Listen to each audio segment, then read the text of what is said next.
Monsieur le président, madame la ministre, madame la présidente de la commission des lois, mes chers collègues, nous examinons cet après-midi la proposition de loi qui a été déposée par Élodie Jacquier-Laforge qui vise à renforcer la parité dans les fonctions électives et exécutives du bloc communal, qui a été adoptée en février 2022 par l'Assemblée nationale, ainsi que la proposition de loi organique qui vise à harmoniser le scrutin de liste aux élections municipales que Nadine Bellureau, Sonia de la Provôté, Didier Rambaud et moi-même avions déposé en octobre 2024 avec plusieurs de nos collègues à la suite des recommandations, Madame la Ministre, formulées par la délégation aux collectivités territoriales que vous connaissiez d'encore plus près alors.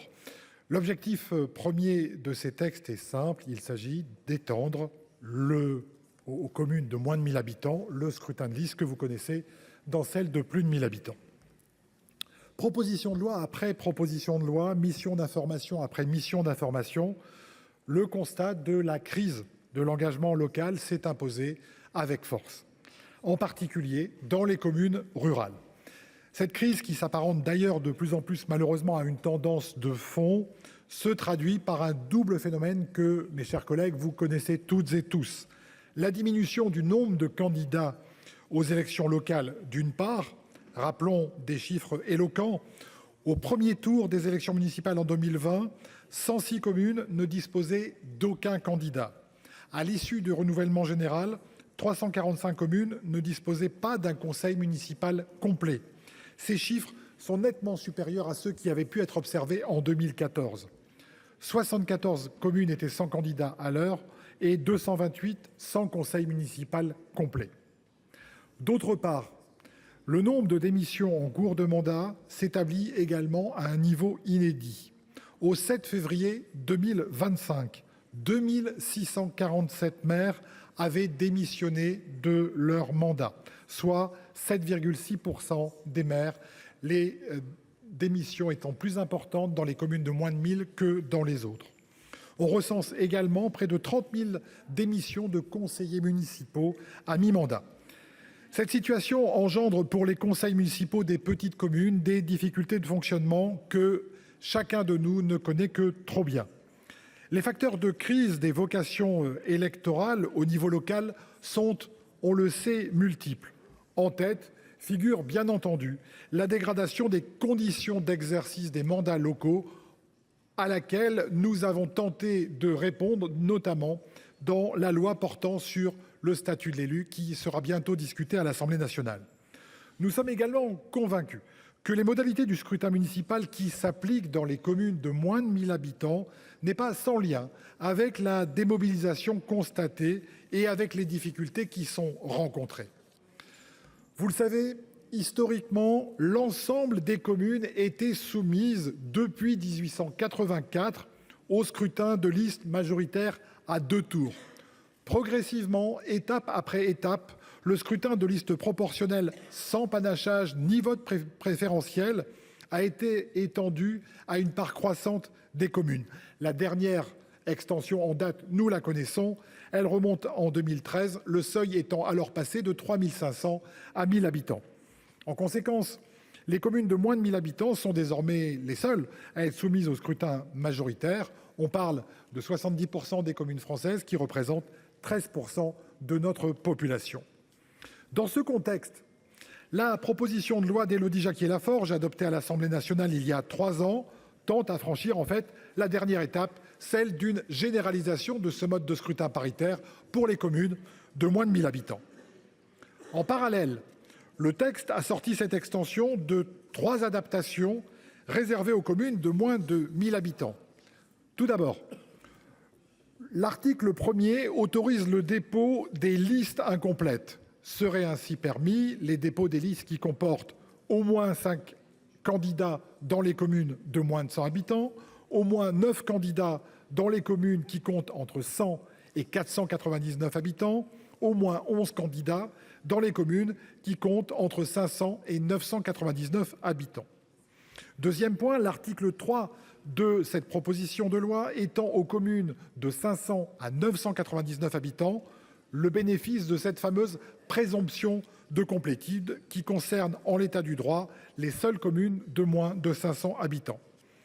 Vous vous en souvenez sûrement, depuis la loi dite Engagement proximité de 2019, l'effectif légal du conseil municipal des communes de moins de 100 habitants, fixé à 7, est réputé complet lorsqu'il compte au moins 5 membres. De la même manière, entre 100 et 499 habitants, l'effectif légal du conseil, fixé à 11, est réputé complet quand il comporte au moins 9 membres. Dans la proposition de loi, l'extension vous est proposée de la règle du réputé complet, se conjuguant avec la création d'une strate intermédiaire qui correspondrait aux communes allant de 500 à 999 habitants, dont le conseil municipal serait alors réputé complet à 13, passant de 15 à 13. En conséquence des dispositions des articles 2 et 3, le conseil municipal des communes entre 500 et 999 habitants serait donc réputé complet à 11. La commission a souscrit à l'objectif principal de la proposition de loi et de la proposition organique. Nous sommes convaincus de la nécessité d'étendre le scrutin de liste aux communes de moins de 1 000 habitants afin d'harmoniser les règles applicables à l'ensemble des communes et résoudre certaines difficultés posées par le scrutin majoritaire. C'est la raison pour laquelle nous avons, je le répétais tout à l'heure, déposé une proposition de loi transpartisane, dont je vois certains des auteurs dans l'hémicycle, à la suite du rapport de la délégation aux collectivités territoriales. Nous y demandions justement d'unifier le mode de scrutin aux élections municipales, tout en proposant des adaptations pour répondre aux circonstances particulières des communes concernées. 3 arguments se dessinent essentiellement. En premier lieu, le scrutin majoritaire et la pratique du panachage actuel favorisent une personnalisation trop excessive du vote. Le fait même pour un citoyen de rayer les noms sur une liste entre en contradiction avec l'essence du vote, qui est de voter pour un projet et non pas contre un individu pour se débarrasser de tel ou tel. Il est temps de mettre un terme à la pratique du fameux tir au pigeon. En plus de mieux protéger les maires, le scrutin de liste garantit la cohésion de l'équipe municipale autour d'un projet défini préalablement, là où le scrutin majoritaire contraint parfois les maires à constituer sur le tas et de manière improvisée des équipes visant à conduire la politique au quotidien. Ce scrutin, parce qu'il est proportionnel, permet une expression du pluralisme politique, la diversité politique s'exprimant dans la liste. Deuxième point, nous estimons que la différence de traitement qui existe entre les communes de moins et de plus de 1000 n'est plus justifiée. Les communes de moins de 1000 sont des communes comme les autres.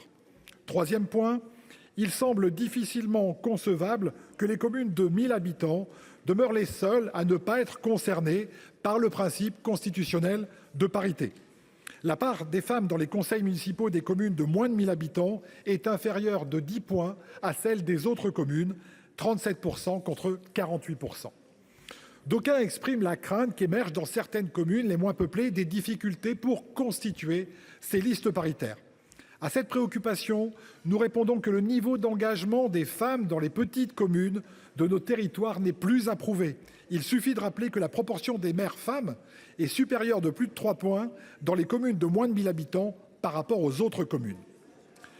Les associations d'élus, à l'instar de l'AMRF, de l'AMF et d'Intercommunalité de France, ont pris position pour cette réforme. Comme nous, elles se disent convaincues du puissant levier qu'elle pourrait constituer pour enclencher une nouvelle dynamique au sein de l'engagement local.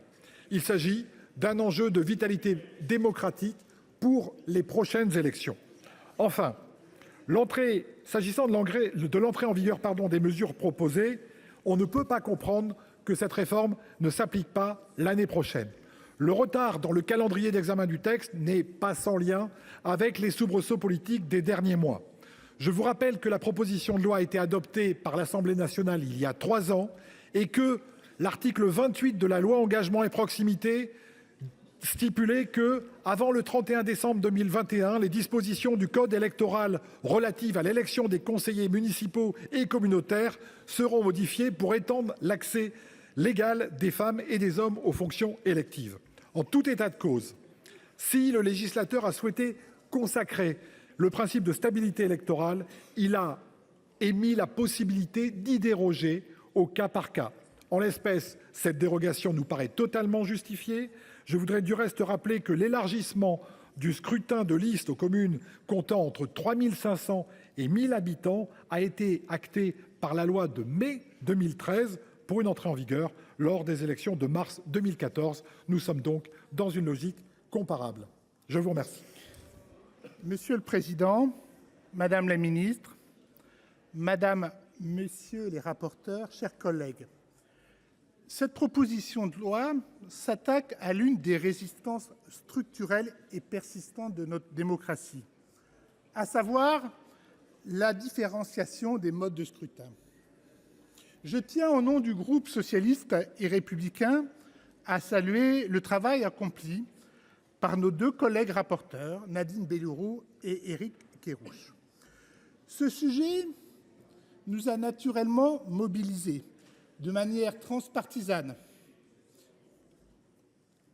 fait notable au sein de notre hémicycle, mais pas forcément rare. Néanmoins, 4 années se sont écoulées depuis l'adoption de ces textes à l'Assemblée nationale et force est de constater que la vive actualité politique a pris le pas sur cette proposition qui n'en demeure pas moins être une urgence démocratique soutenue par les associations d'élus, l'AMRF, l'AMF et Intercommunalités de France. Aujourd'hui, le Sénat, représentant de nos communes, a une responsabilité historique, celle de donner enfin des moyens d'approfondir la démocratie, de garantir la vitalité locale et de faire de l'égalité une réalité. Car oui, l'accès aux mandats locaux n'est pas une option, c'est une exigence républicaine. Le cœur de ce texte réside dans la généralisation du scrutin de liste aux communes de moins de 1 000 habitants. Cette mesure, qui s'appliquerait à plus de 70 % des communes françaises, constitue une réponse pragmatique et efficace afin de favoriser l'émergence d'un vivier de candidatures. Loin d'être une contrainte, cette évolution permettra notamment de faire en sorte que l'engagement des femmes ne soit plus une exception. En instaurant un scrutin de liste paritaire, nous encourageons les citoyens à présenter des candidatures mixtes. C'est une avancée concrète qui s'inscrit dans la continuité des lois adoptées depuis plus d'une vingtaine d'années. La commission a apporté des améliorations significatives au texte initial, tout en conservant son ambition première. Ces ajustements visent à garantir l'opérationnalité juridique du dispositif et témoignent d'une volonté de répondre aux réalités de terrain. Ce texte introduit une marge de manœuvre pour les communes comptant entre 500 et 999 habitants, dont les listes pourront être considérées complètes si elles comptent 13 candidats au lieu de 15. Cet ajustement progressif facilite la mise en œuvre du scrutin de liste sans alourdir les contraintes pesant déjà sur les communes, ni de créer de nouveaux seuils administratifs à notre sens inutiles. Cela permet aux petites communes de fonctionner normalement, même si leur conseil municipal n'est pas complet, réduisant ainsi les contraintes administratives et le coût lié à des élections complémentaires. Aussi, la commission a souhaité que les communes de 500 à 999 habitants conservent le même nombre de délégués au collège électoral des sénateurs, c'est-à-dire 3, quand bien même elles compteraient 13 conseillers municipaux au lieu des 15. Nous remercions à cet égard la commission d'avoir veillé à neutraliser les éventuels effets indésirables. Nous saluons également le maintien du mécanisme d'élection complémentaire pour les communes de moins de 1 000 habitants, lequel aurait lieu au scrutin de liste paritaire. Ce scrutin bénéficierait des mêmes souplesses que celles prévues pour les renouvellements généraux, à savoir la possibilité pour les listes de compter 2 candidats en moins ou 2 candidats en plus que le nombre de sièges à pourvoir. L'objectif est clair : éviter la multiplication des élections partielles intégrale et préserver la stabilité ainsi des conseils municipaux.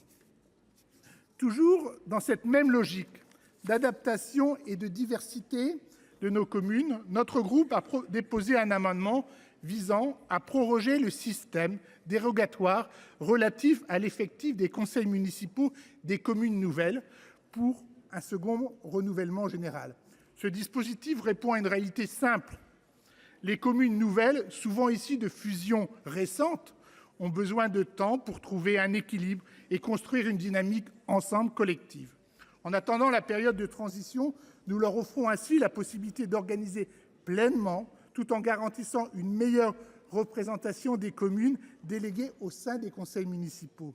Cette mesure est tout simplement pragmatique et témoigne de notre volonté de soutenir les territoires dans leur diversité, de respecter les rythmes et de leur donner les moyens de réussir leur transformation.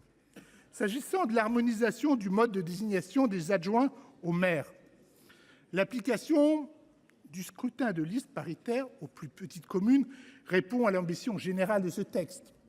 Cette évolution ne remet pas en cause l'organisation, puisqu'en cas de démission ou d'empêchement d'un adjoint, son remplacement pourra s'effectuer sans contrainte de sexe. Enfin, la commission a fait le choix de maintenir la suppression de l'article 4 qui visait à imposer une répartition paritaire des vice-présidents des EPCI. Nous entendons la volonté de miser sur l'effet d'entraînement de la généralisation du scrutin de liste pour améliorer la représentation des femmes dans des exécutifs intercommunaux. Mais nous entendons surtout la volonté d'accorder la priorité aux communes de moins de 1 000 habitants par ce texte. À l'approche des élections municipales de mars 2026, la crise de l'engagement local demeure une réalité bien évidemment préoccupante, particulièrement dans les petites communes. La crise des vocations que nous observons tous depuis plusieurs années et qui fait l'objet de nombreux débats ici même n'est pas une fatalité. Elle est le symptôme d'un désenchantement et d'un épuisement face à des mandats souvent trop lourds, trop exposés et trop peu reconnus. Comme le souligne le rapport, cette crise se manifeste par une baisse alarmante du nombre de candidats et une augmentation sans précédent des démissions en cours de mandat. En 2020, 345 communes ne disposaient pas d'un conseil municipal complet et plus de 5% des maires élus cette même année avaient démissionné au 1er octobre 2024.